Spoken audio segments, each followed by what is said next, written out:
Good morning. We're in Dartmouth today, on the sunny south coast of England.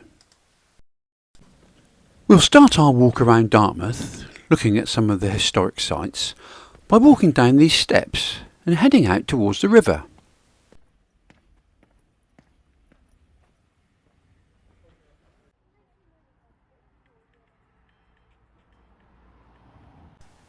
Here's the River Dart in front of us, with the village of Kingswear across on the other side.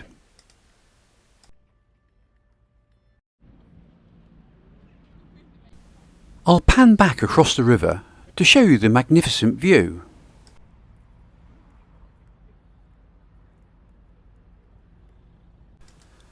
To see what Dartmouth looks like from the other side of the river, we need to cross on the ferry. This is the lower ferry, and it's been operating since the 1700s. They've updated it a few times since then though. You'll notice that the blue skies disappeared. I filmed this yesterday, when the weather wasn't quite as friendly. We're nearly over to the other side now. And this is the view of Dartmouth, from across the river at Kingswear.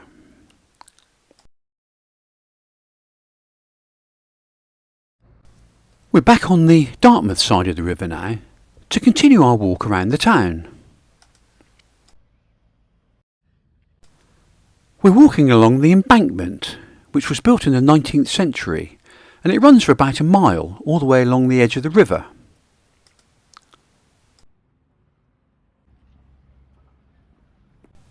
The buildings on our left now are mainly hotels, restaurants and apartments. In front of us now is Platform 1, the old railway terminus. It's now a champagne bar. The railway line across the river has been reopened and a steam train now runs up to Paynton. On the left of us is York House. This is an Elizabethan style Grade 2 listed building which was built in the 1800s. It's now split into apartments and at least one of them is a holiday rental. So you could stay in this lovely building and have a room with a magnificent view.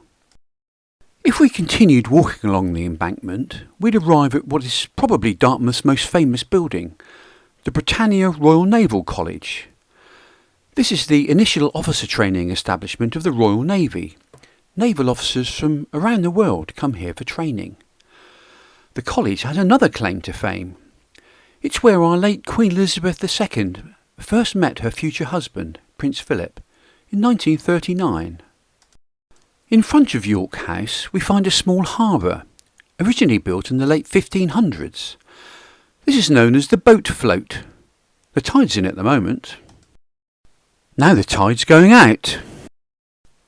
Now the tide's out. When you fancy taking your boat out for a spin up the river, you need to keep an eye on the tide tables. Behind the boat float we find the Royal Castle Hotel. Built in 1639, distinguished guests have included Sir Francis Drake, Queen Victoria and several of the mistresses of King Charles II. It's also reputed to be haunted. On the opposite side of the boat float we find the Royal Avenue Gardens where, apart from a number of subtropical plants, visitors can see various memorials, including the War Memorial. Across the road from the gardens we find the Butter Walk. These were originally merchants' houses and were built in the mid-1600s.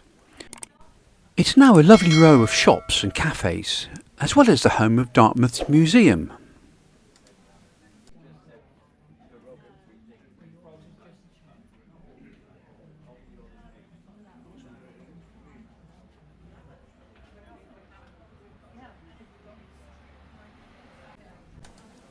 If we walk back up the other side of the road, we can see the intricate carvings on the buildings.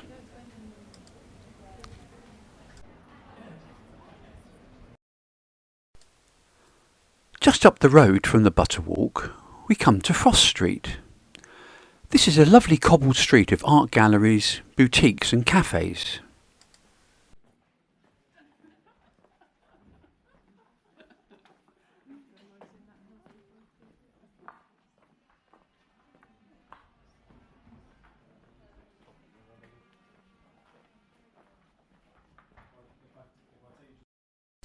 Opposite Foss Street we can see the Church of St Saviour, which was consecrated in 1372.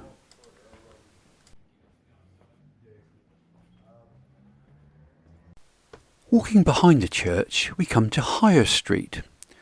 This is the heart of old medieval Dartmouth, where we can still see some fine 17th century houses.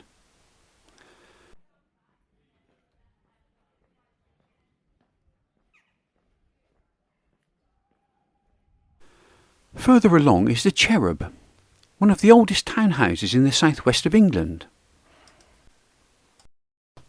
The Cherub is a pub with a traditional public bar and a very nice restaurant upstairs. As we walk back towards the eastern end of the town, nearer the river mouth, we can see a wide variety of architectural styles and modern shop fronts.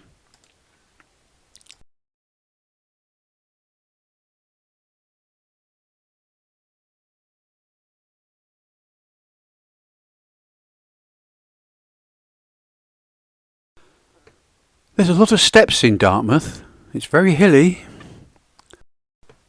We've arrived at Bayard's Cove, and this is the Bayard's Cove Inn, where we're staying. This was built by a merchant in the 14th century, and it's the second oldest building in the town. This is Bayard's Cove. In 1620, the Pilgrim Fathers on the Mayflower and the Speedwell stopped at Dartmouth for repairs before setting off across the Atlantic. They anchored their boats here at Bayard's Cove. This lovely old cobbled street leads down to Bayard's Cove Fort. The fort was built in the 16th century and was the last line of defence to protect the prosperous town of Dartmouth from attack. Dartmouth developed in the Middle Ages because of the value of the safe deep water anchorage at the mouth of the Dart estuary. The town became the main base for the wine trade with southwest France, and later the town continued to prosper with the growth of the cloth trade. This is the view from Bayard's Cove Fort out to the mouth of the river. At the river mouth we find Dartmouth Castle. This was built from the end of the 15th century and is the oldest known purpose-built coastal artillery fort in Britain. Coming back to the present day, we woke one morning to find a large ship anchored in the river. This was the MS Maud, visiting Dartmouth as part of a round Britain cruise. Maud made quite a spectacle as she left Dartmouth on her way to Dover.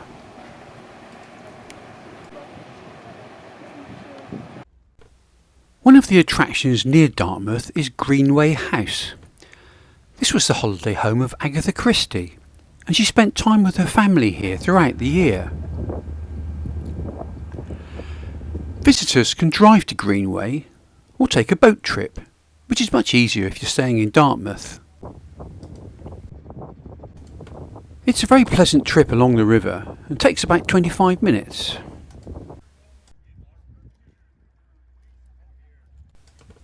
After you arrive at the jetty, it's about a 5-minute walk up to the house. Most of it's uphill. Greenway House is owned by the National Trust. The furnishings are 1950s era, and each room in the house is full of items collected by Agatha Christie and her family.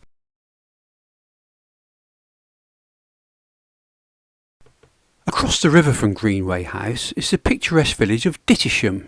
That's also worth a visit. So that's a quick tour of historic Dartmouth. There's lots more to see if you visit the town yourself.